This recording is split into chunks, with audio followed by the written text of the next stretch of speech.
네, 이번에 챕터 3 아동 양육에 대해서 강의하겠습니다. 핵심 주제는 가족 중심 간호, 가족 구조, 양육에 대한 설명을 하겠습니다. 학습 목표는 이렇습니다. 가족 중심 간호의 정의와 특징, 진로품 간호를 위한 핵심 요소 및 방해 요인을 이해한다. 두 번째는 가족 구조에 대해서 어떤 구조의 가족들이 있는지 파악할 거고요. 세 번째는 양육에 대해서 양육 스타일에 대한 공부를 할 거예요. 그리고 네 번째는 훈육에 대한 공부를 하겠습니다.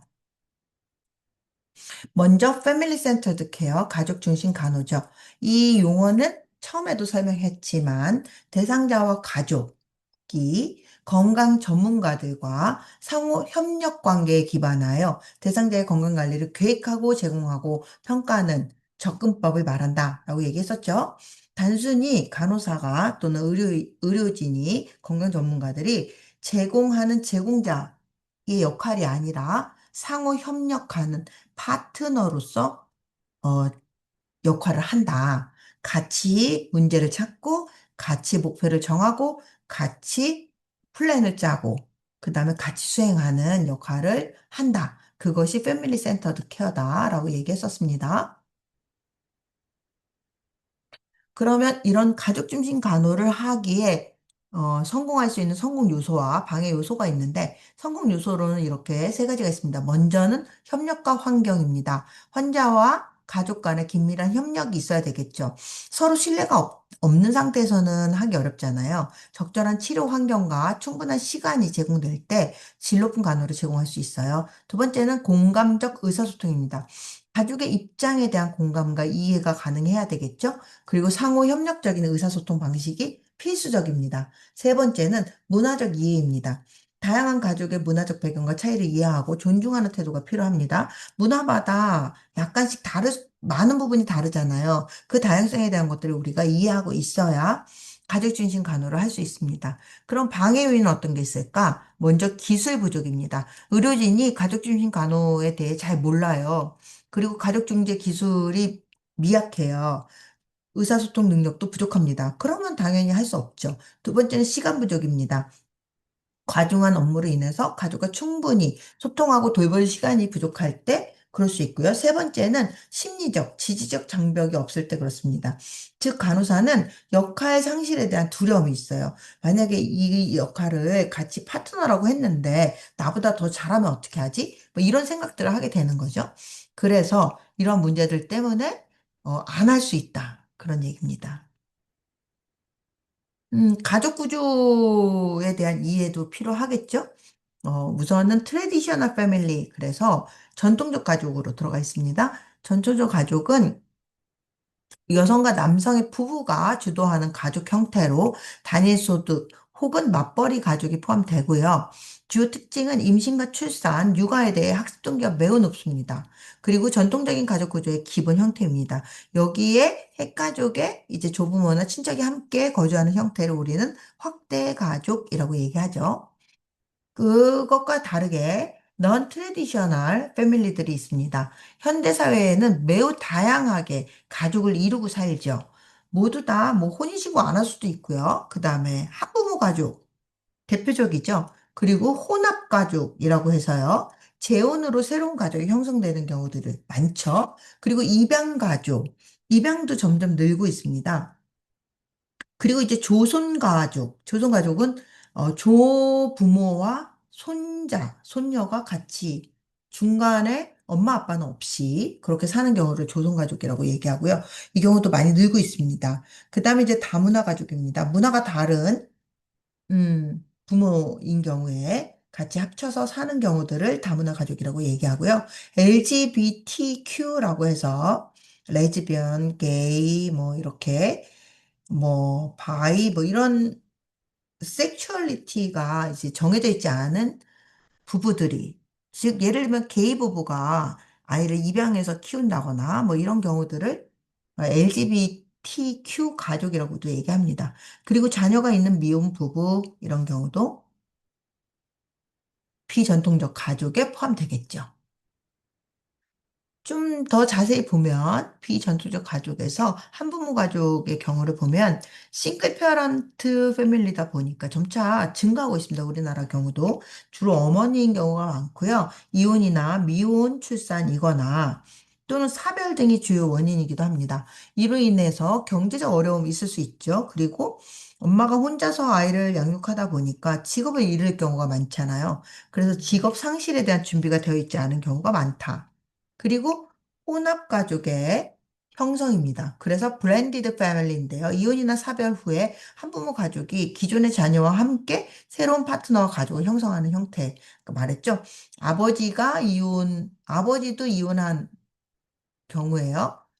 그리고 자식이 있어요. 그리고 어머니도 이혼한 상태이고 자식이 있어요. 이렇게 결합된 형태들인 경우죠.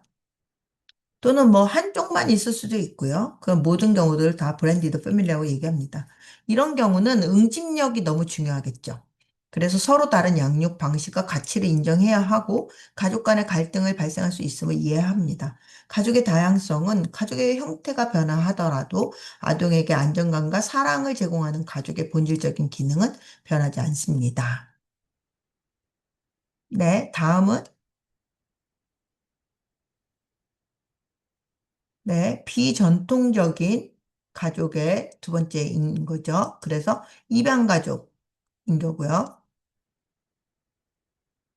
입양가족과 그 다음에 확대가족이 나와 있는데요. 입양가족 같은 경우는 입양 적응 과정이 필요하고 양부모는 현실적으로, 비현실적으로 높은 기준을 가질 수 있어요. 왜냐하면 내가 굉장히 잘 키우겠다라는 생각으로 스스로 스트레스를 받을 수 있습니다. 그다음 입양 가족의 과제는 아동을 돌보는 데 필요한 준비, 지지, 안내가 필요하고요. 기존 구성원과의 관계도 잘 유지해야 하겠죠.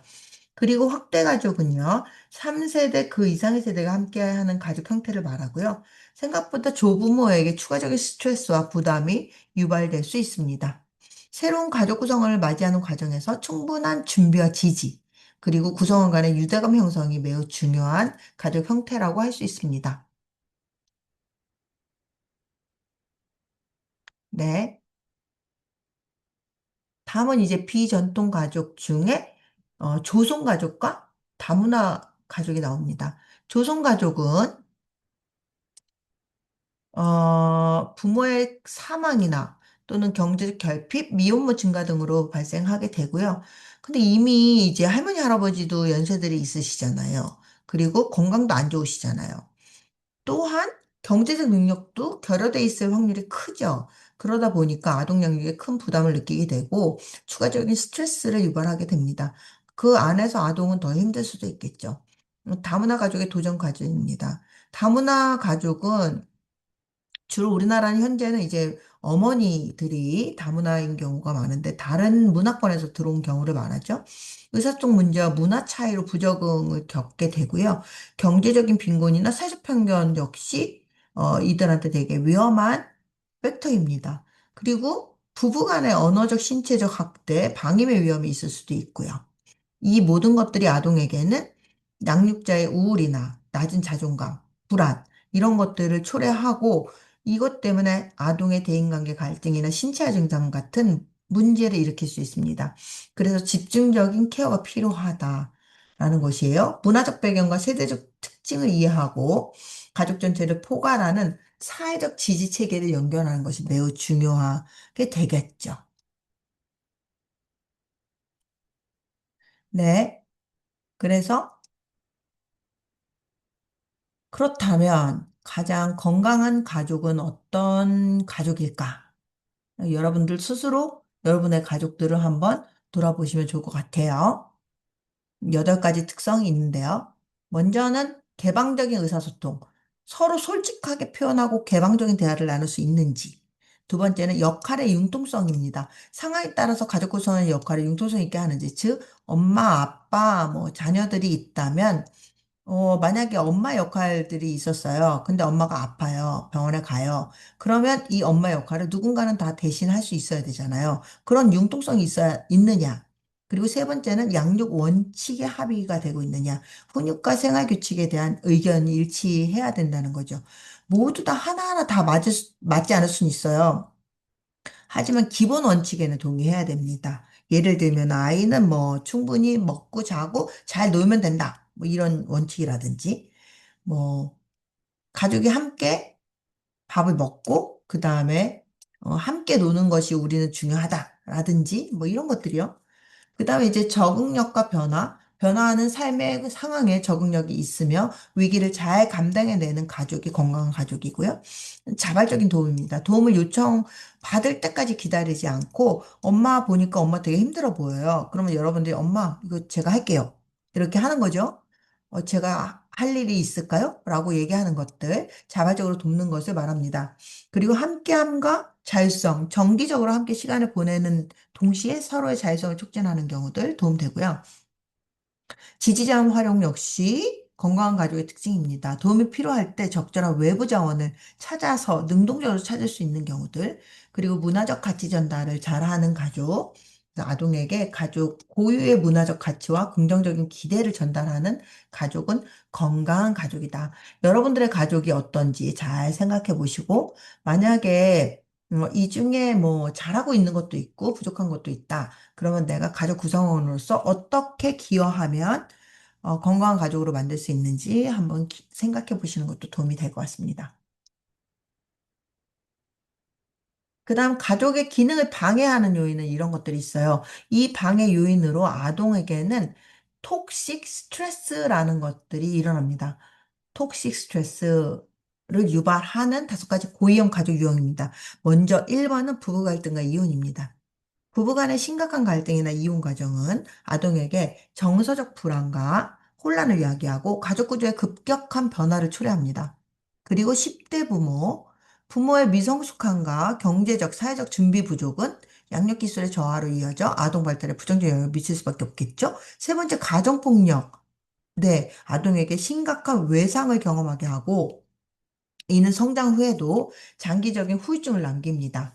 그 다음 물질 남용. 부모가 알코올이나 약물 중독자인 경우에 주로 방임을 초래하고요. 가정 환경에 매우 불안정하게 만듭니다. 그 다음 특수 요구가 있는 아동, 즉 아동 자체가 질병이 있는 경우도 그렇습니다. 그래서 만성 질병이나 장애가 있는 아동을 돌보는 가족은 다른 가족에 비해서 굉장히 높은 경제적, 신체적, 심리적 스트레스를 경험하기 때문에 우리가 더 자주 돌봐야 되는 가족 구조이죠. 이런 톡식 스트레스는요, 고위험 가족 환경에서 아동이 겪는 강하고 빈번하며 장기적인 스트레스 반응으로 볼 수 있고요. 이는 자라나는 아이들의 뇌 발달에 치명적일 수 있다고 되어 있습니다. 우리가 흔히 생각하는 이런 정서적인 문제, 사회적인 문제, 환경적인 문제가 결국 아이의 뇌 발달을 저해하는 문제를 일으킨다. 그 얘기입니다.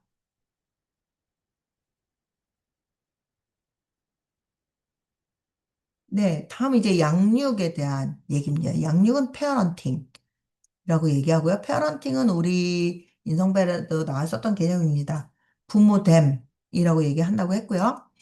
양육의 정의, 부모가 아동을 사회화하는 일반적인 분위기를 의미하고 아동이 사회적 환경에서 적절하게 행동하도록 이끄는 과정입니다. 양육 방식과 양육 행동, 그리고 사회화 발달 이렇게 나눠지고요. 양육 방식에 대해서 먼저 볼게요. 바움린드라는 미국의 심리학자가 부모의 양육 태도를 네 가지 유형으로 구분했었어요. 그래서 이렇게 보시면 애정 정도, 통제 정도에 따라서 구분하고 애정이 높을수록 또 낮을수록 통제가 높을수록 낮을수록 구분하고 네 가지 사분면에 해당되는 각각의 유형들의 이름을 넣었습니다. 그래서 통제가 높고 애정이 낮은 경우를 독재적 양육, 통제가 높고 애정도 높아요. 그런 경우를 민주적 양육 태도. 애정은 높은데 애정은 높고 통제는 약해요. 그러면 허용적인 양육 태도라고 봤고요. 애정도 낮고 통제도 낮다. 이거를 우리는 방임적이라고 하는데요. 이건 양육 태도가 아니라 아동 학대 유형 중에 있습니다. 그래서 양육 유형은 이렇게 세 가지로 보시면 됩니다. 먼저 독재적 양육 방식입니다. 오소리테리안 페어런팅이고요. 엄격한 규칙과 순종을 요구하는 것이 독재적 양육 방식의 중요한 키워드입니다. 부모는 규칙을 정하고 가족의 신념과 원칙, 규칙에 대해 이유를 묻거나 질문하지 않고 묵묵히 순종하고 수용하기를 바랍니다. 그런데 이런 양육 방식의 부모 밑에서 자란 아동들은 자신감이 결여돼 있고요. 위축돼 있을 확률이 커요. 왜냐면은 질문하는 것을 좋아하지 않기 때문에 만약에 아이가 질문했을 때, 엄마가 이제 감정을 드러내요. 이렇게 화를 내요. 그러면 아이는 어떻게 반응하냐면은 아이는 어떤 아이가 되냐면은 예민하고 그 다음에 순종적이고 또 정직하고 의존적이고 그렇게 반하고요. 만약에 부모가 독재적인데 감정도 안 드러내요. 그러면 아이는 반항적이거나 또는 반사회적 행동을 하는 아이로 자랄 확률이 크다라고 되어 있습니다. 이런 경우를 독재적 양육 형태다라고 얘기합니다. 다음은 권위 있는 양육 방식이라고 되어 있고요. 아까 우리가 봤던 곳에서는 뭐로 되어 있었냐면은 민주적인, 그쵸? 같은 말입니다. authoritative 입니다. 상호 존중과 합리적 규칙입니다. 규칙이 없는 게 아니고 통제가 세다 그랬어요. 부모는 자녀의 다른 의견을 인정하고 존중하고 가정 내 규칙에 대해 자녀가 이해하지 못할 경우 자유로운 토론을 허용합니다. 타협과 협의가 가능해요. 최종 권한은 부모가 가지고 있지만 일방적이지 않는다는 거예요. 자녀와 타협과 협의가 가능한 민주적 방식을 말합니다. 이렇게 자란 아이들은요, 자존감이 높고요, 독립적이고요, 탐구적인 성향을 보입니다. 그리고 사회적 상호작용 능력이 뛰어납니다. 적응력이 뛰어나게 자랄 수 있습니다. 그래서 이런 아이들은 권위 있는 양육 방식은 자녀의 자율성을 지지하면서 적절한 한계를 설정하고 가장 긍정적인 발달 결과를 이끌어낸다라고 보시면 됩니다. 다음은 관대한 양육 방식입니다. 관대한 양육 방식은 permissive parenting이라고 얘기하고요. 낮은 통제죠. 그리고 애정은 많아요. 그런데 통제가 낮아요. 그래서 부모가 자녀의 행동을 거의 통제하지 않고 가정 내 규칙이 있어도 일관성이 없어요. 그리고 애기 엥 그러면은 안 지켜도 되게 하는 거예요. 그래서 규칙 준수 여부를 자녀가 결정하게 된다. 허용 한계의 부재예요. 허용 한계가 없고 훈육이 비일관적입니다. 그래서 아동은 자신의 잘못된 행동에 대해 책임지지 않아도 돼요. 왜냐면은 엄마가 괜찮다고 하니까. 잘못하면 역할 전이가 발생할 수 있습니다. 역할 전이라는 거는 엄마가 아기처럼 되고 아기가 엄마 역할을 하게 되는 거를 말합니다. 역할 전이가 일어날 수 있고요. 아동에게 미친 부정적인 영향은 타인을 존중하지 않고, 왜냐면 내가 가장 옳으니까. 반항적이며 공격적인 성향을 보일 수 있고요. 또한 자신의 행동에 대한 책임감이 부족할 수 있습니다. 정서적 특성은 불안정한 정서를 보일 수 있지만 한편으로는 너무 자유롭게 자랐잖아요. 그러니까 창조적이고 즉흥적인, 긍정적인, 아티스틱한 면모를 보이기도 한다라고 되어 있습니다. 이런 경우를 관대한 양육 방식이라고 얘기합니다. 그래서 이제 각각의 세 가지를 비교한 내용들이 있어요. 여기에 해당되는 양육 방식을 적어 보시고요. 우리가 공부한 내용들을 다시 한번 써머리 해 주시면 좋을 것 같아요. 다음은 부모-자녀 관계 요소입니다. 그래서 부모의 특성과 아동의 특성에 따라서 부모-자녀 관계가 결정되겠죠. 부모의 특성은 이런 게 있어요. 양육의 목표와 의미입니다. 양육은 다차원적 개념으로 자율성 개발을 촉진하고 지지를 제공하고 가치를 전달하는 목표로 합니다. 부모는 자녀를 돌보고 모범을 보임으로써 도덕적 교육을 할 의무가 있습니다. 그런데 이런 양육 능력에 영향하는 요인들은 어떤 게 있을까라고 봤더니 부모의 나이 영향하죠. 너무 많아도 문제고요. 너무 어려도 문제입니다. 인격. 그러니까 부모의 성숙 수준을 말하겠죠. 인격적 성숙 수준. 그리고 부모의 어린 시절 양육 경험 영향할 수 있고요.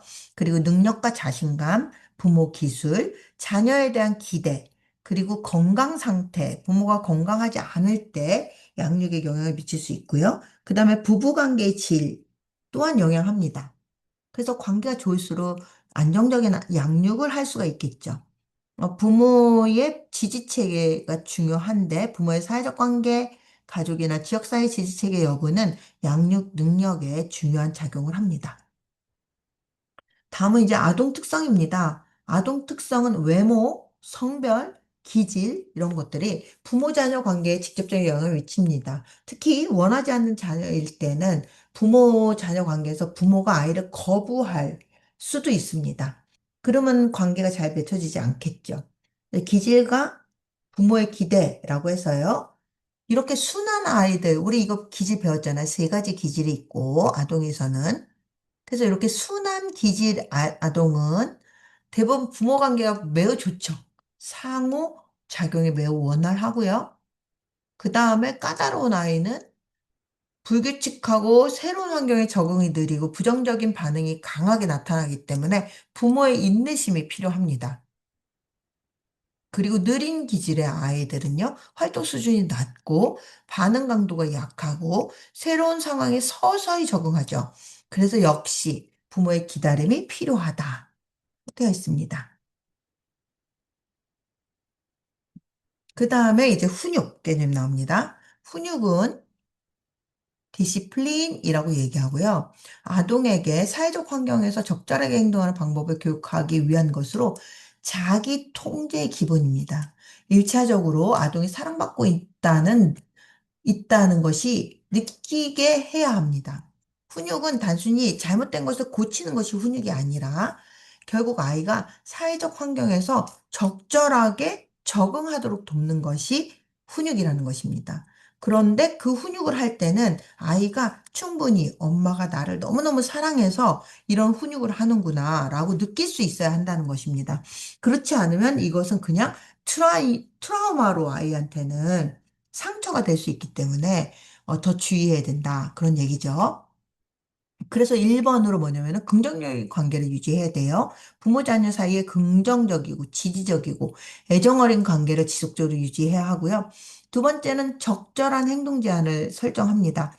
발달 단계에 적합하게 하셔야 된다는 거예요. 예를 들면은, 한 살밖에 안 된 애기한테 막, 한 시간 동안 가만히 있어! 이렇게 할 수 없거든요. 있을 수 없는 일이거든요. 그러니까 그런 잘못된 행동 제한을 주면 안 되겠죠. 적합한, 적절한 한계를 줘야 되고, 세 번째는 강화 격려입니다. 적극적인 강화 격려를 통해서 협력과 바람직한 행동을 촉진시켜야 하고요. 그 다음에 활동 전환 유도예요. 아동이 부적절한 행동 대신 다른 긍정적인 활동을 하도록 자연스럽게 전환하는 거예요.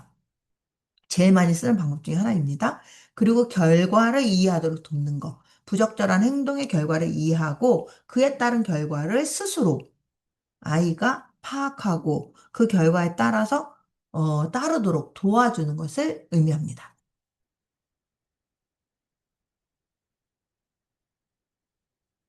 훈육 방법은 몇 가지가 있어요. 소개되는 것 중에 먼저 어, 방향 수정이 있습니다. 간단하고 효과적인 방법이고요. 대안적인 활동이나 사물 아동의 주의를 전환하는 겁니다. 아이가 막 주사 맞아서 울 때, 아주 애기들이요, 영아들 같은 경우에 그런 아이들한테 막 울 때 뿌식뿌식 하면서 소리 나는 장난감을 들려주면은 바로 울음이 그치는 걸 확인할 수 있습니다. 여러분들이 뭔가를 하러 갔을 때, 뭐, 혈압을 재거나 또는 펄스를 재거나 체온을 재러 가도 아이들은 비침습적인 행위를 하더라도 아이는 불안하고 울게 돼 있거든요.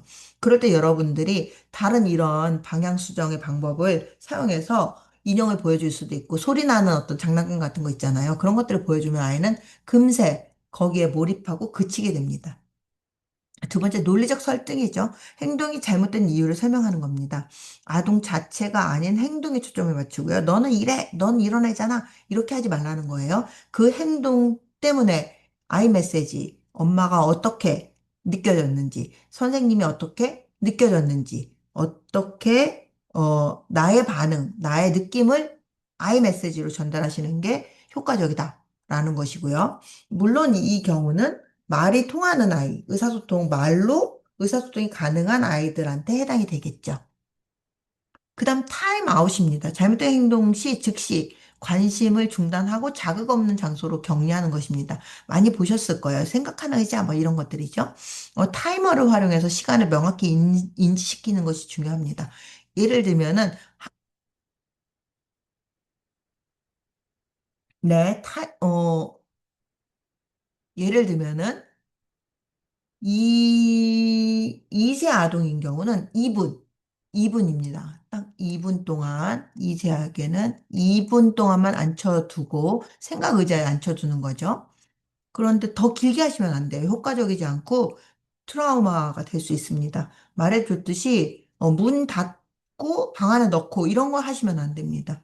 마루에 엄마가 보이지만 아이가 따로 앉을 수 있는 공간을 두고 그 공간에 2분 동안 앉아 있는 거야 라고 말을 해주는 겁니다. 그리고 타이머를 설정해서 앉아서 아이가 잘못된 행동 즉시 앉아서 스스로 생각할 수 있도록 근데 이 잘못된 행동도 막 모든 행동에 다 이 타임아웃을 쓰면 효과가 없어요. 정말 아닌 행동들. 예를 들면 폭력을 썼다든지, 뭘 던졌다든지, 우리 부부가 생각하는 정말 아닌 행동을 했을 때 타임아웃을 쓰는 것입니다. 그 다음에 이제 결과를 체험하도록 하는 거죠. 자연적이고 논리적인 결과를 경험하게 하여 행동의 인과관계를 가리키는 거예요. 스스로 내가 이렇게 했더니 뭐 다쳤어. 또는 이렇게 했더니 아팠어. 뭐 이런 것들을 경험하게 하면 다시 그런 행동을 하지 않도록 하게 하는 거죠. 네. 그래서 유아부터 청소년들은 뭐 깨우지 않았더니 지각했고 지각해서 선생님한테 뭐 꾸중 들었어요. 뭐 이렇게 하는 거죠. 그런 것들이 결과 체험에 들어갑니다. 다음은 이제 행동 수정 방법이 있어요. 네, 이것도 이제 아동에서 많이 쓰는 내용들입니다. 우리가 알고 있는 스티커. 긍정적인 행동에는 보상을 해주고요. 단, 부정적인 행동은 무시하는 겁니다. 부정적인 행동을 했을 때 계속해서 반복해서 말하지 마시고요. 그냥 스킵 하는 거예요. 유아부터 청소년한테 사용 가능하고요. 한 번에 한 가지 문제 행동에 집중해야 됩니다. 여러 가지 잘못된 문제들을 막 해서 나래비 하면서 모두 다 고쳐지지 않아요. 가장 큰 문제라고 생각하는 거를 한 가지만 정해놓치고 그 행동에 대해서 그 행동을 하지 않았을 때 보상해 주는 거. 네, 스티커 많이 쓰죠. 그리고 이제 체벌입니다. 체벌은 주로 손으로 때리는 형태로 말하고요. 자녀에게 공격성을 학습시키고 타인에게 고통을 주어도 된다는 그릇된 인식을 심어줍니다. 그래서 되도록이면 체벌은 안 쓰는 게 좋아요. 이렇게 했을 때 성인이 됐을 때 우울증이나 약물남용, 가정폭력, 나도 또 때리는 거예요. 그래서 체벌보다는 칭찬과 보상을 통한 긍정적 강화가 아동의 바람직한 행동 변화에 훨씬 효과적이다라는 것을 기억하시면 좋겠습니다.